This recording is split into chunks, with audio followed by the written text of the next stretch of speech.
welcome to one of the first episodes of our Grade Level Guru podcast. Really quick, just an introduction. If you're a parent of a child who has struggled in school and you worry about that, this is going to be for you. If you are the parent of a child who is breezing through everything in school and you worry about that, this is going to be for you.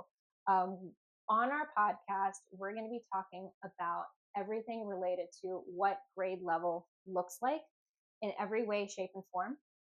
We're going to be having teacher guests who have taught hundreds, perhaps thousands of students. So they have seen it all. And they will be here to help you through each learning milestone, understanding what those milestones look like, giving you insight or easy things to boost your kids' success. Emphasis on easy, because one of our main things here at Grade Level Guru is to not make things more complicated for parents, because who wants something else on their plate? Nobody. All right, so I'm Amanda, one of the co-founders. This is the other co-founder, Michelle, and now I'm going to interview Michelle, and it's going to be so much fun. It's going to be fun. I'm excited. I'm already excited about it. So, Michelle, why did you get into teaching? So, when I was young and I was like first out of high school, I had suggested to my parents, I was like, I think I want to be a teacher. And they were both like, you're too smart to be a teacher. You'll never make any money. And then I, endeavored to do other things. None of those things panned out. Were they right about one of those things? They were sort of right about one of those things.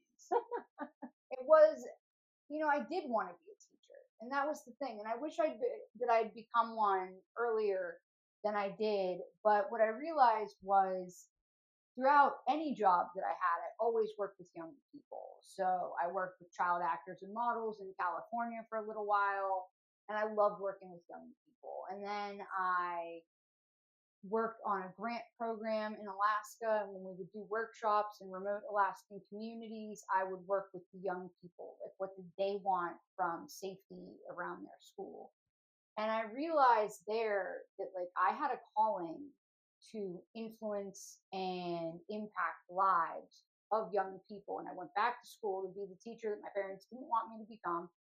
And I ended up becoming a teacher for the school district of Philadelphia. And I taught there for 8 years before eventually moving into my current role in district administration. I had a follow-up question, but I think I forgot it. You did Teach for America, right? I did. I did do Teach for America. So I transferred from the University of Alaska, where I was getting my teaching degree, to Temple. And when you go to Temple University, you need to really start your teaching degree there. Transferring in was kind of a nightmare. And they were like, you're going to need to go to school for 3 more years. And I was like, I've already gone to school for so many years. So I was like, you know what? I'm going to get a degree in anything, and I'll do Teach for America. And that's what I did. And then how many degrees do you have today? I have my bachelor's degree in sociology from Temple University, go Owls. And then I have a master's degree in education from UPenn, and I have a master's degree in education policy and leadership from American University. So instead of those 3 years of school, you went back and did 5. Yeah, so I could have done 3 years to get an undergrad, but I decided to repurpose some of that and get a master's degree instead. What do you feel that parents maybe get wrong, but not by their own fault, but in a way that the system is maybe a little broken, and in a way that there's something that parents are missing, something they're not understanding? What do you think that piece is, where the education system is in a way not doing a good job of informing parents and not doing a good job of utilizing parents as a piece of that learning community? So what are parents missing, and what might they be getting wrong, no fault of their own, but because of the system that we're in? Right. Well, I think the big part of the system and something all parents are missing, and something that no teacher has the time to do, especially if they teach more than like 25 kids. So if you're an elementary teacher and you've got one class and there's 25 kids in it, you don't have time to do this. If you're a middle school teacher and maybe you've got 2 or 3 classes and there's like 30 kids in each of those, you definitely don't have time to do this. And if you're a high school teacher and you're teaching 5 sections and they each have 30 kids in them and you're teaching 150 students, you totally aren't doing this. But I think it's that our teachers don't have the time and capacity to give deeply individualized feedback about students to parents of what that student needs to really work on to bridge the gaps between what they know and what they can do. And I think I'm trying to think what the second part of that question It was what might was. parents What my get parents get wrong wrong. and what are they missing? So I Wrong think by no fault of their own. no fault. I think it's what they get wrong is that the homework the kids get every day is enough. But that homework is like just a review of that particular skill. It's not personalized to what I might need to work on. So if I get this skill, but then there's some skill that we learned 3 weeks back that I'm still struggling with, well, I can do this homework, but I still have this gap in my foundational knowledge. Yeah. It's not getting addressed. Yeah, something about being able to pinpoint individually each student's work, like that gap is getting filled by screens. Like even at fancy private schools, like that gap is getting filled by screens. But like I don't know what parent wants to sit their kid down at a screen for 2 hours every night for homework. And another thing I thought about when you mentioned homework is that like one, I don't know if parents understand what homework is for. So this reminds me of a story my cousin told me. She had a homework assignment for her kindergartner, who the assignment was to make a snowman, and on the snowman they had to put things that represented their family, and that's what the homework assignment was. So she's like, okay, we're gonna cut out pictures of our family and we're gonna stick it on a snowman, and like there were other things that they stuck on the snowman. Lo and behold, what the kid actually had to do with this snowman was stand up in front of the class. This was a speaking standard. My cousin had no idea that this homework assignment was actually a speaking standard. Like, so the kid went into school like, oh, I have to stand up and talk about this, completely unprepared. But if the mom had understood that, oh, I have to actually prepare my kid for like some speaking, she would have done that. And like a lot of times with homework, you don't know if it's targeted at your kid. Like you don't know the standard it's at. You don't know if this is above your kid's ability. You don't know if this is below your kid's ability.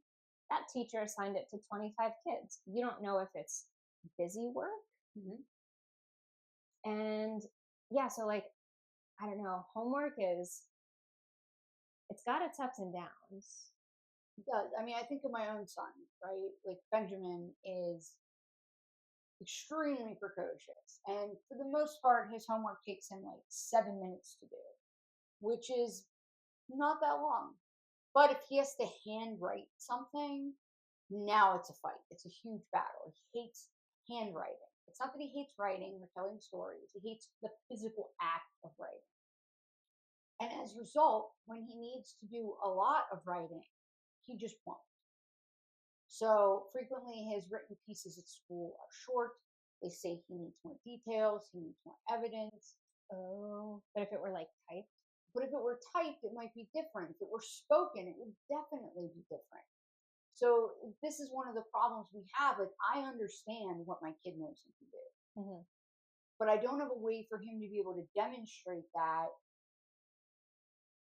the way that he needs to at school. And I don't have a good way for him to practice. I mean, I can, but it's just me being like, write more. And he's like, I don't want to. So, as you can imagine, that's unideal. yeah.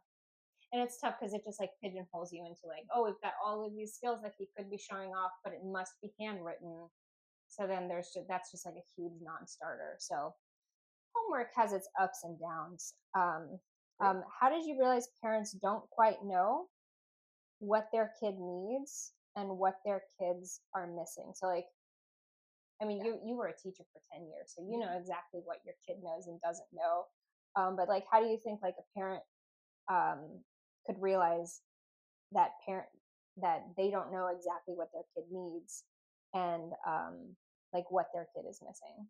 So I think the most common thing I would get when I was in the classroom was, parents would get their kids' report card, and on their report card, it would have their grades and it would have their reading level because we would have to assess that using any number of assessments. You could Mm-hmm. use the STAR assessment. You could, what is it called? It's like some accumulation of letters. I want to say DAR testing, but I don't think that's right. Um, but yeah, it might be DAR levels, but you would like level them in some Mm-hmm. way. Like you're having them read for fluency, you're asking them questions for comprehension. Then they also might have PSSA scores or district benchmarks. So all of those are things, information you could give to a parent in Philadelphia and that I would give to my parents. Now, I taught in North Philly, corner of 5th and Erie, Taylor Elementary, best school in the city. But one of the things we noticed was you'd have a kid and their parents are looking at their 5th grade report card and they're like, my kid has all A's and B's. And you're like, well, yeah, they work really hard. They're doing really well.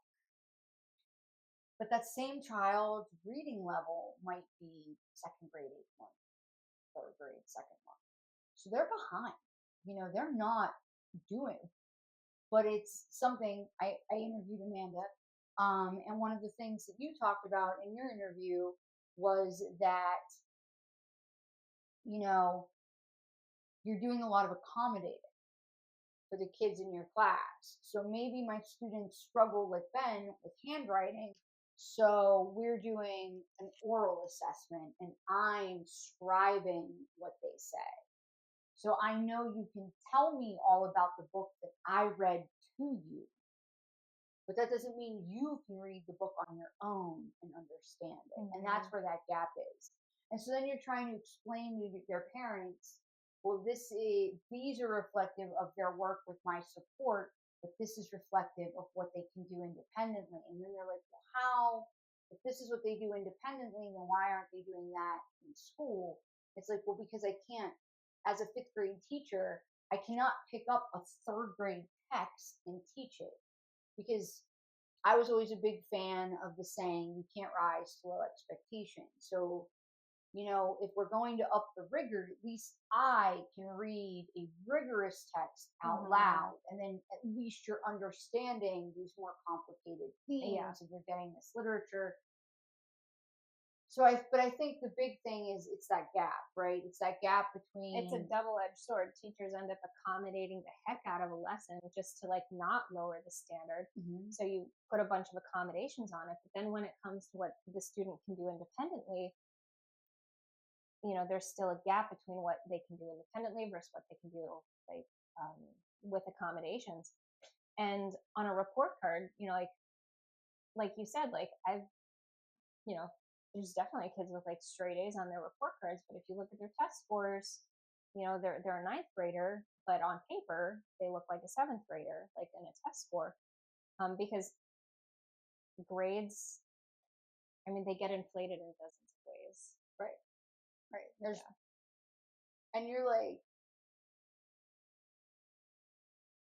it's hard, right? Because if that kid who is reading a 2nd grade, 5th month in 5th grade, and you're reading Wonder by R.J. Palacio, and they do, because I read Wonder to them out loud, understand the themes of the book and they understand the character development. And on a multiple choice test Mm-hmm. with some written questions, they get an A or B. Doesn't that child deserve that A or B? Even if I had to accommodate these other things, like what would it do to their esteem and their buy-in to their own education to slap a C on their report card That's a or whole a other D? can of worms. You know, what's it going to do to that kid? Yeah. So, like, problems we will not be solving with grade level guru. This just, isn't. just so you know, report cards, they tell you a lot less than, they're great, but oh, there's so many limitations to what they can actually tell a parent But I think about how their kid's doing. this is really where like guru comes into play, right? It's Yes. because we need this individualized feedback, and we need this individualized support, and we need clarity for parents around what their student actually needs. And what does grade level look like? Yeah. How are we going to answer this question? I don't know. What is it? What does grade level look like? What should parents look for? Oh, okay. I can talk about that. Okay. So grade, I mean, I think grade level it's like the confluence of what a student knows and what they can do, right? It's when the skills that they've learned in their grade match up with their output. So it's not just that I understand character development and character traits, or it's not just that I understand evidence and inferencing, but when you ask me to write, when you ask me to produce work, the quality of that matches this input that I'm getting. And it's the same with math. Like, my child might be able to add 3 plus 4, or they might be able to subtract 12 minus 7. But if I give them a word problem that is that math problem in story form, and they don't understand what I'm looking for, they don't understand the concept as well as you think they do. Can they do it? Yes. Like, do they know the thing? They know the thing. But can they do the thing independently? Like, Kitty just went by. I was going to say, She wanted to see what was going on. I heard paws on the floor. Do they know the thing? Yes. Can they do the thing? No. So I think as a parent, if you're looking for grade, is my child on grade level? One, it's can they physically. So I'm going to pick a grade, say second grade, because that's what grade my son got in. So in second grade, can my son read like any of these books? Yes. If I ask him what is happening in the book, can he tell me? That answer should also be yes. It's not just like, can I read the words, but do I understand what's happening? Yeah. And I think when there's that balance between like I read it and I can answer questions about it, like, and they don't even need to be super deep questions, but they can be surprisingly deep questions. They can be. That's true. Like, can my child figure out a word they don't know the meaning of using clues from the text? Can my child retell this text? Beginning, middle, and end in like a structured way. Right. Yeah. And I would say that at almost any level shows at least a basic level of comprehension. Like, if your seventh grader just read an article and they can't tell you the beginning, middle, and end of that article, then they might be able to read the words, but they're not doing anything with it. Yeah. So I think you reminded me of like what I wanted to highlight with this question is like how, like, as somebody who was a teacher for 20 years, like, I think it is very critical that kids are on grade level, because like you're only in school for 13 years, you turn 17, 18, and like that could be it. So like, if a student is not on grade level in the 5th grade, in the 4th grade, in the 7th grade, in the 10th grade, that means like the consequences of that are actually really pretty severe in my opinion. I think I'm like especially passionate about it, and I might like have a, like, I don't know, out there opinion, but like, if a kid's not on grade level when they go K to 12, that means they are not going to be able to read the newspaper thoroughly as an adult. Like, they won't be able to read the New York Times. They won't be able to read the Wall Street Journal. They won't be able to, like, say they get into a legal situation and they need to read a contract. They're not going to be able to read the contract. They might not have the reading comprehension it takes to Google what that contract means. say you get a bad blood test results, you might not have the reading skills to then Google and understand your bad blood test results. If your kid wants to go to college, they're going to be paying for remedial courses that for stuff that they should have learned for free in high school. So like, yeah, when it comes to like knowing what grade level looks like, I think a lot of times it's easy to just be like, oh, close enough, close enough. But like in the long term, in the long run of a person's life, like it can be catastrophic. it can be catastrophic. I have a young person that I taught in 5th grade who I stay in touch with. They are a freshman in college this year, and I'm very proud of them. They worked super hard to get there. They overcame more adversity than any young person should have to. But something that they're dealing with is that they were diagnosed with dyslexia their senior year of high school. And their reading level was essentially frozen at where it was in 5th grade. So this young person is a freshman in college and they read at a 3rd grade level. Now they do math on grade level, but they cannot read to learn at the level they need to. And the college they go to just doesn't have the like instructional support that it would take for them to be able to break down these texts and to get the support they need with their dyslexia. And I think a part of it was this young person also grew up in foster care. So they didn't have the benefit of having parents or family members at home who were like, hey, something's not right. We should do something about this. They didn't have that. So I think one of the things that if you're watching this and you're thinking about like, oh my God, how do I stop that from happening to my kid? Is just being an active, involved parent has so many benefits to your child's academics. Or an active, involved family member. Maybe you're a grandma or grandpa, maybe you're an aunt or an uncle. But really being involved and modeling what healthy academic habits look like to your young people is like an amazing step in the right direction. And I think, I don't know if you had more questions about this. I was just going to start talking about it. But I think that's really what the whole point of Guru is Oh yeah. To like give parents that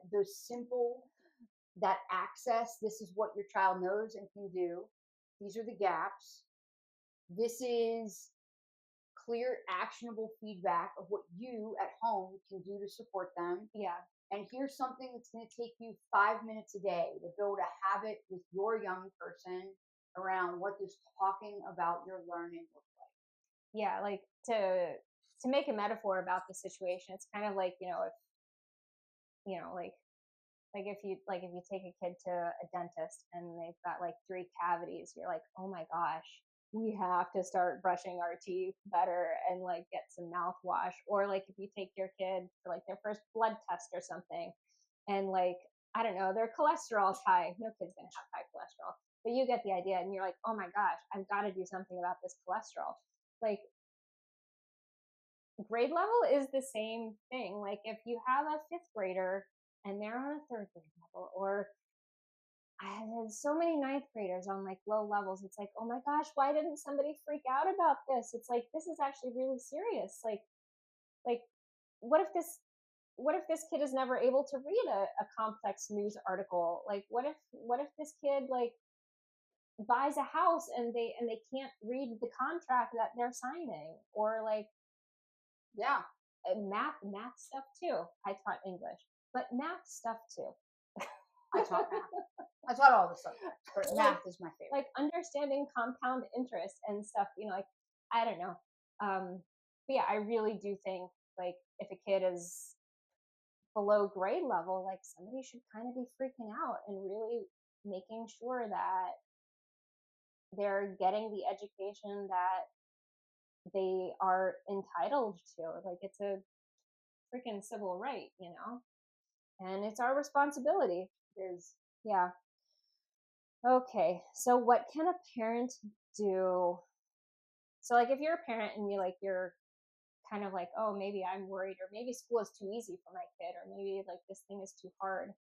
Um, what would you, as a person who was a teacher for 10 years and taught hundreds of kids, like if you could give a parent a little piece of advice as a teacher, what would I you mean, tell them? the single biggest thing you can do with your kids at any age is read out loud.